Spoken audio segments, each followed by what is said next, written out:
என்ன செஞ்சீங்க? 5 ஆண்டு காலம் உங்களுடைய ஆட்சியில மக்களுக்கு கிடைத்த பலன் என்ன? என்ன நன்மை கிடைச்சது? ஒண்ணு, உங்க குடும்பத்துக்கு நன்மை கிடைச்சது. கொள்ளையடித்த பணத்தை நீங்க நல்லா பாதுகாப்பா வெளிநாட்டில் வச்சிருக்கிறீங்க. அது மட்டுமல்ல, இன்னைக்கு திராவிட முன்னேற்ற கழகம் ஆட்சிக்கு வருவதற்கு முன்பு பாரத பிரதமர் தமிழ்நாட்டுக்கு வந்தார். அப்ப கருப்பு கொடி பிடிச்சார், கருப்பு பலூன் விட்டார்.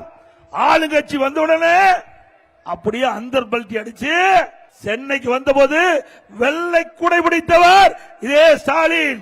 அது மட்டுமல்ல, 3 முறை பாரத பிரதமரை தமிழகத்துக்கு அழைத்து வந்து பல்வேறு திட்டங்கள் இன்றைக்கு நீங்க திறந்து வச்சீங்க.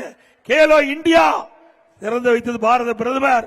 செஸ் ஒலிம்பியாட் திறந்து வைத்தது பாரத பிரதமர்.